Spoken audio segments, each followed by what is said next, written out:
La parole est à Monsieur Jean-Marie Sermier.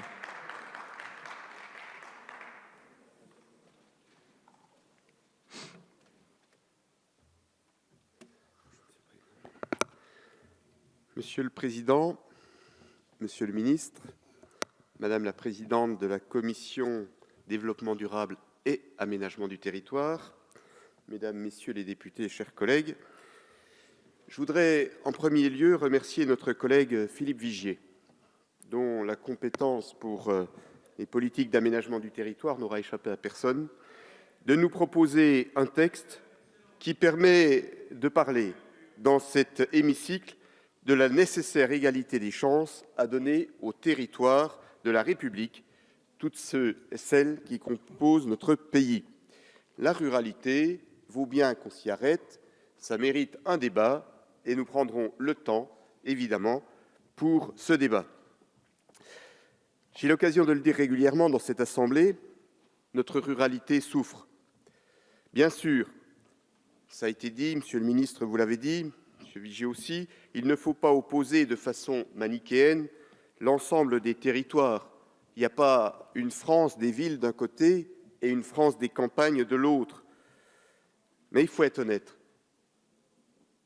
Un certain nombre de collectivités ne jouent pas encore leur rôle, ou du moins celui qu'on pourrait prétendre qu'elles puissent jouer. Une étude récente du CGET nous précise que les métropoles, si elles créent des emplois chez elles, n'ont pas d'effet d'entraînement sur les territoires qui les composent. Et je crois que c'est grave. Au-delà des problèmes budgétaires qui ont été évoqués, il importe que les collectivités, dans leur solidarité, soient capables de jouer un rôle les uns envers les autres, la campagne avec la ruralité et les métropoles pour l'ensemble de nos communes. Alors bien sûr, il faut être juste et savoir reconnaître que depuis un certain nombre d'années, sur l'émergence du Grand Paris, sur la création des métropoles, sur les grands plans de rénovation urbaine, une priorité a été donnée. Dans le même temps, les territoires ruraux se sont sentis abandonnés, se sont sentis sacrifiés. Ils nous l'ont d'ailleurs largement dit lors des dernières échéances. Et ils se sont heurtés à maintes difficultés, comme le souligne la proposition de loi.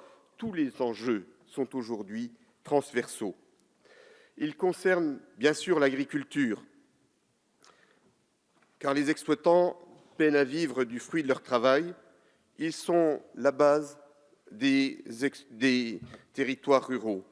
Ils sont souvent le cadrage de l'ensemble des communes, des petites communes. Ils touchent aux services publics. Mais au-delà de l'agriculture, c'est bien d'autres choses. La fermeture des bureaux de poste, des casernes de gendarmerie, des classes d'école. Bien sûr qu'il faut changer, bien sûr qu'il faut adapter. Dans les départements qui perdent beaucoup d'élèves, il convient de pouvoir faire en sorte de donner une lisibilité aux maires. On ne peut plus laisser des communes construire des écoles sans avoir une lisibilité sur un certain nombre d'années. Le problème de l'accès aux soins. Il est désormais bien difficile de trouver un médecin. Pire encore, selon un sondage commandé par l'Ordre des médecins, 63% des étudiants et 60% des jeunes médecins n'envisagent tout simplement pas de s'installer en zone rurale, non pas parce qu'ils y seraient moins bien qu'ailleurs, mais tout simplement parce qu'il y a de fortes exigences de disponibilité qui ne sont plus aujourd'hui acceptées par les médecins, comme le reste de la société d'ailleurs. Il y a aussi un retard pris dans le déploiement de la fibre optique. Quel ministre n'a pas dit que c'était sa priorité depuis un certain nombre d'années? Quel ministre n'a pas annoncé qu'à la fin de la prochaine année, nous verrions déjà un certain nombre de réseaux se déployer? Et malheureusement, plus personne n'y croit là où ça n'est pas déployé. J'étais tout à l'heure en liaison téléphonique avec une entreprise de mon territoire, de quelques salariés, qui me disait tout simplement, parce qu'elle n'avait pas la fibre optique, qu'elle était obligée de demander un réseau dédié qui lui coûtait pour quelques centaines de mètres en aérien 12 000 €. Ça n'est plus tenable, ça n'est pas l'égalité des chances. Le retard de la technologie concerne aussi la téléphonie mobile. Vous en avez parlé, mais loin d'être couvertes par la 3G ou la 4G, les communes rurales sont encore nombreuses à ne pas être couvertes du tout, hormis un point du territoire qui, parce qu'il est couvert, on considère que la totalité de la commune l'est. Alors la plateforme France Mobile est intéressante, certes, mais elle peine à obtenir des résultats de la part des opérateurs. J'ai entendu votre propos, Monsieur le Ministre, et sachez que nous serons évidemment de votre côté pour que nous puissions faire avancer les opérateurs sur l'ensemble du territoire national.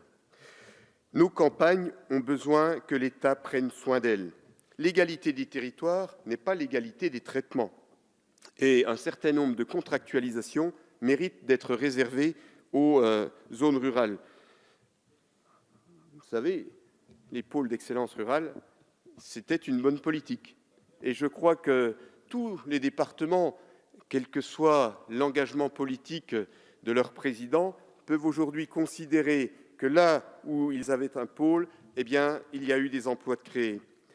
Alors, les décisions de notre gouvernement ne vont pas tout à fait dans la bonne direction.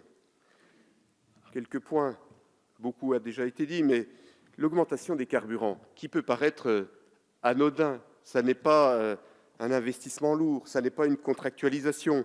L'augmentation des carburants frappera davantage le monde rural parce que les ruraux ont besoin de prendre leur automobile pour aller travailler tous les matins. La suppression des prêts à taux zéro pour les petites villes et les campagnes, qui est inscrite dans le projet de loi de finances, est une grande injustice. Comment permettre à des jeunes de pouvoir créer leur maison, de pouvoir rénover leur logement si nous n'avons plus les aides au même titre que les autres?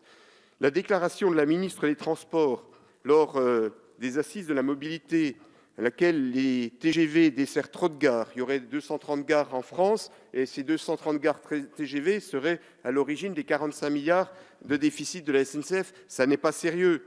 Enfin, les élus des communes rurales ont subi de plein fouet les baisses des dotations de ces dernières années. Ils craignent les conséquences de la suppression de la taxe d'habitation et franchement, ils ne sont pas vraiment revenus du congrès des maires rassurés.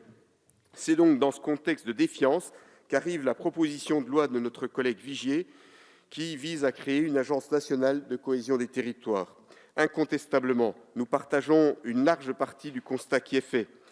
C'est d'ailleurs ce qui conduit le groupe Les Républicains à avoir lancé une mission, la France des territoires, sous la responsabilité de nos collègues Abad et Pelletier. Et je dois dire que chaque fois que nous nous déplaçons, nous constatons sur les territoires, sur l'ensemble des territoires, la véracité des propos que les uns et les autres tiennent ici. Cette proposition de loi a donc toute sa place, mais malheureusement, il importe que ce ne soit pas qu'un outil. Nous ne sommes pas en train de construire un contenant, mais il faut voir le contenu. Et le contenu, nous aurons besoin d'en parler. C'est dans ce sens que nous avons déposé un certain nombre d'amendements. À nos yeux, le débat qui s'ouvre doit impérativement définir 3 piliers pour cette agence. D'abord, les missions. Et pour ma part, je souhaite qu'à l'instar de ce qui a été fait pour l'ANRU dans les banlieues, elle soit en mesure de financer de façon massive et déterminante les grands projets de revitalisation de nos territoires. Le second point, c'est la gouvernance. La gouvernance, elle doit être obligatoirement gérée par les élus et principalement les élus ruraux. Enfin et surtout, le financement. Le financement doit être assuré. Il ne faut pas créer une énième agence qui, dès l'année qui suit sa création, va chercher des financements dans une autre structure et qui met à mal cette autre structure. Chacun l'aura compris. En un mot, nous souhaitons pas créer un énième établissement public venant s'ajouter à tous les autres. Nous souhaitons qu'un débat puisse s'instaurer pour faire en sorte que la ruralité trouve les moyens de pouvoir s'exprimer. Parce que, pour conclure, je voudrais vous dire quand même mon optimisme. Mon optimisme parce que nos campagnes comptent des hommes et des femmes de talent, qui n'ont pas peur de se battre, qui n'ont pas peur de s'engager pour leur territoire. J'observe avec intérêt des familles, quelquefois lassées et stressées de la grande congestion des villes, faire le choix de venir s'installer dans nos villages. Je vois des jeunes actifs, fiers de leur identité, fiers de leurs racines, construire leur vie professionnelle, investir, créer leur entreprise en milieu rural. Eh bien, pour tout cela, nous devons ouvrir le débat afin que cette agence des territoires puisse trouver sa parfaite utilité. Merci. Merci. La parole